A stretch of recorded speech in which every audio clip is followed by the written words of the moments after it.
tukwaniriza ku There is Still Hope chano y'essuubi.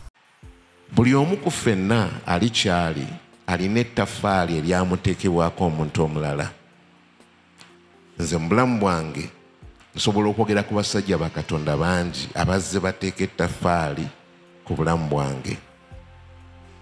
Neenyumiriza nnyo era neebaza nnyo Mukama ku lw'omusajja gwe bayita Mutumeddeewo Balabye Ekkubo. Balabye Ekkubo yagenda mu kuwummula ne Mukama Katonda waffe, naye nze olunaku lwe nalokoka ku lunaku okwatulira ddala nga nzikiriza lwa lunaku lwa Sande, naye ku lwokutaano oluddako ne wabaawo nteekamu ekirowoozo jangu tugende ffenna mu night prayer. Nenzikiriza ne tugenda ng'amakanisa g'abalokole sinnagamanya nnyo gali ludda wanaki, naye tuba tuli mu night prayer eyo nga yakatandika. Nzijukira ku kituuti kwaliko abavubuka babiri, omu nga ye John Bunjo g'omanyi olwaleero, n'omulala nga ye Stephen Sebyala. Be baali bakulembera ettendo n'okuzzaamu amaanyi ng'omu avvuunula munne. Naye nali ntudde awo nga nenyongera okwewuunya ebigenda mu maaso mu kkubo lino lye nali n'akasenga. Eddoboozi ne lyogerera mu kutu kwange okwa ddyo ne liŋŋamba, bw'osituka wano n'ofuluma ebweru ŋŋenda kukulaga wenjagala osabire, n'omusajja anaakuwunda ofuuke kyenkwagaza. Ne Bayibuli saagitwala nagirekaawo nga ngafulumamu akatono okudda. Nali mu kifo kye baayitanga White Nile e Katwe, walingawo Redeemed Church yali ekulemberwa omusumba Frank Lutaaya. Bwenfuluma bwenti nentuuka mu luggya ne mpulira ettendo nga livaako si wala. Eddoboozi ne liŋŋamba, goberera amaloboozi ago wegali wenjagala otuule w'onoosinzizanga. Ne g'ogenda okuwulira ng'abuulira enjiri olwaleero, oyo ye mmentawo, yagenda okukuza mu mwoyo ne mu kuyitibwako. Ne ntambula ne ŋŋenda ekibuye. Biseera ebyo nga bagiyita prayer, yali Victory mu biseera ebyo. Abantu be nasanga ku kituuti kwaliko omukyala gwe bayita Eva Nabatte, olwaleero gwe bayita mukyala Ssenyonga. Kwaliko n'omuwala omulala bamitanga Suzette Sajjabbi, baali batendereza. Yanayina akatuka ne bayingira mu Aleluya Ozaana Kabaka. Embeera yonna nga ejjudde okubeerawo kwa Katonda okunene. Ne tubulirayo nga ddala mu biseera ebyo ng'abantu basinza ne babulirayo. Ne tuva mu kusinza ne tuyingira mu kusaba. Ngenda okulira nga mpulira eddoboozi ly'omusajja aliidinga okusaba, n'amala n'ayingira mu kigambo. Gwali gusoose okumulabako, nali namulabako ku lunch hour yabeera Nkulumu Street eyali ekulemberwa Musumba Robert Kayanja. Nga mulabayo naye nga simumanyi kisingawo. Omulundi gwange okusooka okutuula wansi w'Omutumeddeewo Balabye Ekkubo. Naye nga nali mmanyi nti Mukama ngambye oyo ye muyimaawo, yagenda okukukuza, yagenda okusitula. Wayita wiiki emu Sande yaddako, service bwe yaggwa ne ŋŋenda mu maaso ku kituuti, ng'ayimiridde ku kituuti ayina baasabira. Bwe ntuukawo ne nninda paka chance yange lwe yajja. Ne mubuuza ne mugamba, nina ekibuuzo kimu kyokka. Nkoze ntya okukula mu Katonda? Nantunuulira ngamba, bakuyita ani? Ne mubuulira erinnya lyange. N'aseka, yalinga atera okukuba akakule. N'akuba akakule n'aseka n'agamba, gwe tubadde tukulinda wano, Mukama yatugamba akuleeta. Haleluya. N'angamba okutandika n'olunaku lw'enkya tuyingira mu kusiiba. Tewali mmere, tewali kyakunywa yadde amazzi okumala ennaku 5. bw'oba oli ready twegatteko enkya. Oyo ye musajja eyanjigiriza okusiiba kwensanze nga kukoze binene nnyo mu bulamu bwange.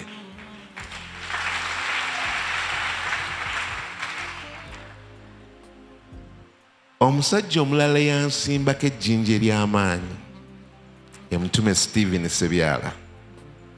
Oyo yanjigiriza omukwano ne Katonda, okubeera nti w'ojja mu maaso ga Mukama si buli kaseera nti osaba bintu naye waliwo lw'ojja ng'ozze kusinda mukwano ne Katonda.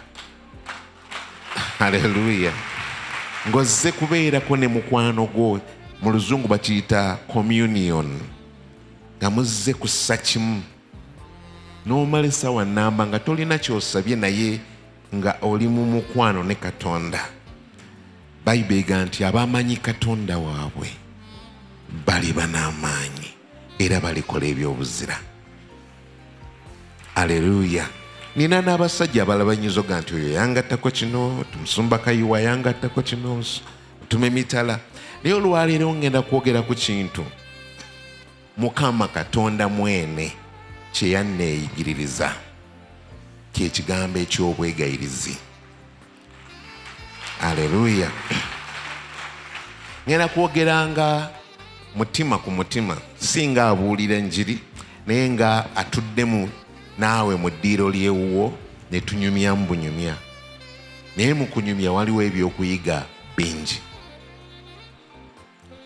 Naloka mwaka gwa 86 mu 87 nga mu mwezi gumu nga nakalokoka ne nzigulawo fellowship yange eyasooka Makindye ku Church of Uganda. Abavubuka b'oku kyalo kyonna kumpi nali mbabulidde enjiri nga bangi balokose, etandika okuŋŋaananga. Naye mu kaseera ako ne nzija nsisinkana Omutume Sebyala. Twafulumanga nnyo ne balabye ekkubo okubulira enjiri naddala ku paaka enkadde, nga awakananga n'Abasiraamu Bakyeswa, ne tubeera nga ffe beegayiriza abaamuli emabega. Naye bwe namala ddala okubulira enjiri ne Musumba Sebyala nga tugenda eyo mu byalo, era lumu twagenda eyo e Manyangwa kati yakyuka nnyo, luli kyali kyalo kyennyini. Ne tuba nga tubulira enjiri nga tukuba ngoma nga tetulina byuma, b'engoma abantu ne bakuŋŋaana ne mubuulira enjiri. Naye bwe twamala ne tujja eGayaza mu crusade gye twakola eGayaza, nzuka mwalimu Apostle Senyonga yaliyo, Suzette yaliyo, Eva yaliyo, abantu bangi gamba abalinga bava mu makanisa amalala baatwegattako. Abantu abaalokoka balinga 10 naye abaasigalawo balinga 5-6. Ne mbuuza Musumba Sebyala, ani agenda okusumba abantu bano nga tewaliwo gwe twali tutegese? Ne mugamba, omanyi kanjogereko ne kampani gye nkolera bampeeyo emyezi nga giigyo nze nsigalewo nsumbe. Nakkiriza, nange ne njogera n'abakampani ne banzikiriza, ne ntandika okusumba kkanisa ento ey'eGayaza. Ne tugenda ng'eyo e Manyangwa ne tutema akalitunsi ne tumwetika, ne tumutambuza mayiro ezo okumutuusa eGayaza tusobole okuzimba ekkanisa. Naye nga buli weekend tugenda ne tufuluma n'eŋŋoma zaffe ne tubuulira enjiri. Wabula abantu tebaddamu kulokoka okuva ku bali abaasooka. Ngenda okulaba omwezi guweze, buli weekend tufuluma naye abantu tebalokoka. Ate nga batuvuma, nga batujerega, batuyisaamu amaaso. Etandika n'okuwuga, oba nzireeyo ku mulimu gwange, nyinza okuba nga bino eby'obusumba si byange, nga nze ndi businessman, kubanga mu mulimu gwange twali tukola import and export ey'ebibala. Kati lumu nali ndi mu tulo nenfuna ekirooto. Mu kirooto ekyo nga ndaba okudda kwa Mukama waffe kutuuse.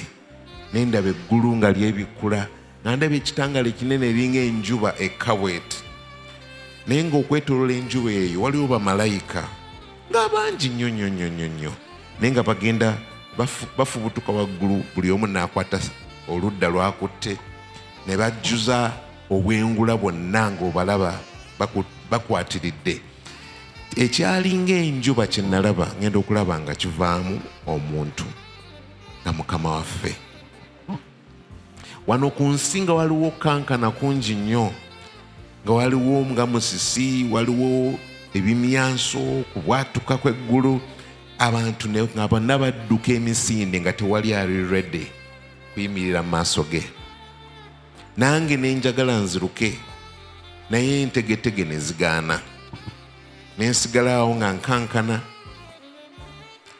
nga mulabaka naye bwe yakka n'atuuka nga mu miita 20 okuva ku ttaka n'asitopinga awo ngenda okumwetegereza ng'akaaba ngenda okuwulira ng'atandika okuyimba oluyimba olwo nkyalujjukira na buli kati ng'abuuza nti baliwa abange baliwa abo be nafiirira n'enjiwa omusaayi ku lwabwe labanga buli omu adduse tewali yeeteeseteese kunsisinkana naga n'abo abaatumibwa erinnya lyange abakuŋŋaanyira mu makuŋŋaanyiro ne basaba tewali yeeteeseteese kunsisinkana ne mpulira ng'emmeeme yange eyiika amaziga nga galinga omugga n'abeerawo akaseera nga amaziga gakulukuta n'amala n'akyuka n'antunuulira n'aŋŋamba laba nno nkutuma leero ng'eddoboozi eryogerera mu ddungu genda ogambe abantu bange nzija mangu naye siraba kweteekateeka bangi bazannyidde mu kisa naye genda obakoowoole oba banaawulira oba tebaawulire bagambe beenenye akaseera kasigadde katono. Aleluya. Nampa ekyawandiikibwa ekigenderako Isaaya essuula ya 33. Check it out.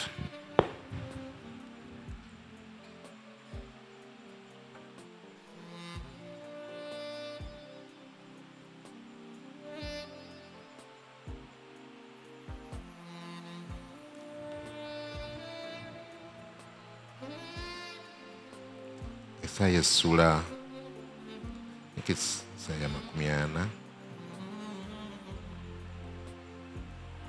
Isaaya essuula 40 olunyirira okuva ku lwokusatu paka ku lwokutaano lugamba nti Isaaya essuula 4 n'olunyiriri olwokusatu. Eddoboozi lyayogerera waggulu nti mulongoose mu lukoola ekkubo lya Mukama, mugololere mu ddungu Mukama waffe oluguudo. Buli kiwonvu kirigulumizibwa na buli lusozi n'akasozi zirikankanyizibwa, n'obukyamu buligololwa n'ebifo ebitali bisende birisendebwa, n'ekitiibwa kya Mukama kiribikkulibwa, ne bonna abalina omubiri balikiraba wamu, kubanga akamwa ka Mukama ke kakyogedde. Aleluya.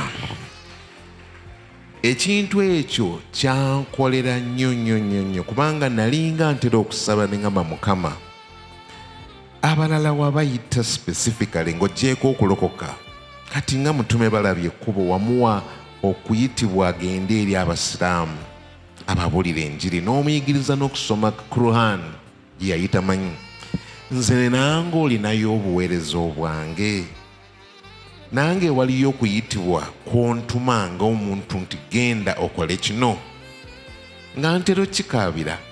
Kati bwe nva mu kirooto ekyo ne mpulira essanyu ne ngamba Mukama nange ampadde okuyitibwa, ampadde specific assignment, n'ampa n'obubaka bwe nina okubuulira eri abantu.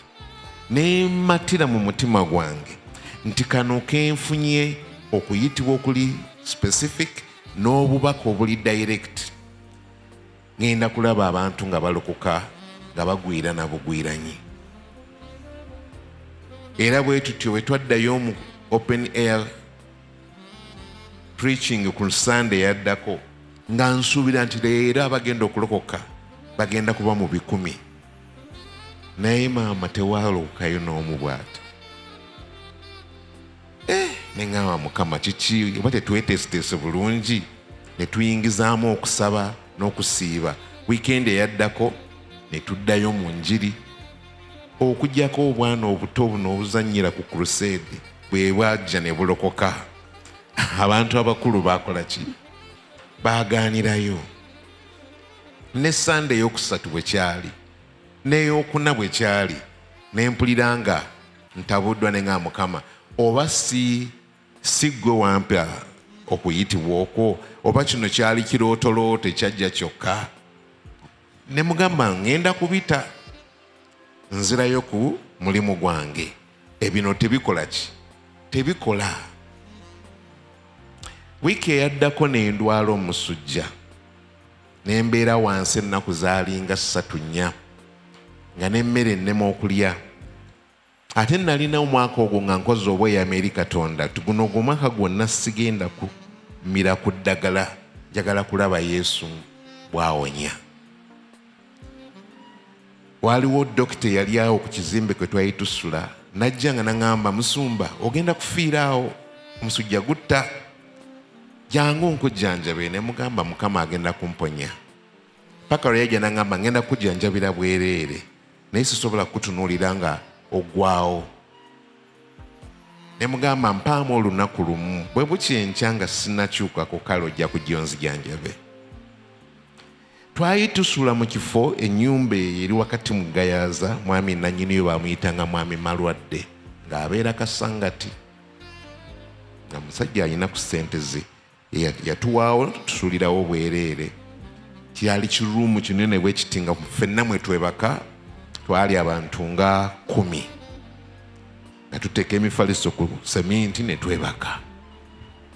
Nze nali nsookera ddala wano mu Kasonda okuliraana oluggi, abalala ne baddako ffenna nga tugwawo. Mba neebase ekiro nze mu magezi gange nga mpulira nti ntunula era nga ndaba nasitukako n'omutwe neetunuulira bonna nga balala beebase. Naye kyessaamanya tinali mu kirooto, nga mu kirooto ndoose neebase. Kati ngenda okuwulira nga mpulira oluggi lukola ki? Nga lweggula. Terwaggulanga nga lukaaba. Ne nsitula omutwe ndabe ani ayingira. Obudde nga bugenze, it was already past midnight. Ngenda okulaba nga omuntu ayingira nga mwami muvubuka, si muntu mukulu nnyo, ng'alabika bulungi nnyo ng'alina feesereka bulungi, akasusu kalungi, ayambadde ekkanzu yali ya wakati wa yellow ne brown, wakati awo ng'asibye n'omuguwa muno mu kiwato, ng'alina smile ennungi ennyo ennyo. Ne mutunuulira nti nga simulabangako, naye ng'akutte omuzingo. Manye emizingo gino egyabangamu ebyawandiikibwa edda, ng'akutte omuzingo n'atambula najja n'atuula ku mufaliso gwange. N'aŋŋamba yimuka, ntumiddwa okujja okuleetera okutegeera.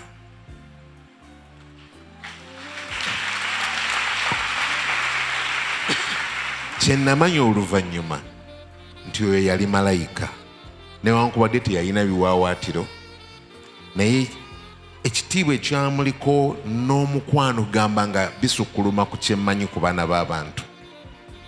Ne ntuula ne nkwata bayibuli yange, n'aŋŋamba obadde weebuuza oba ekirooto kye wafuna kyava eri Katonda, kye ngenda okusooka okukumatiza nti amazima ddala kyava eri Katonda. Era n'okuyitibwa kwe wafuna mu mutima gwo kwava eri Katonda. Era Mukama akusuubira okutuukiriza okuyitibwa okwo. Naye ky'otannaba kumanya, lwaki mubuulira enjiri? abantu nga tebalokoka kyenziza okunnyonnyola olwaleero.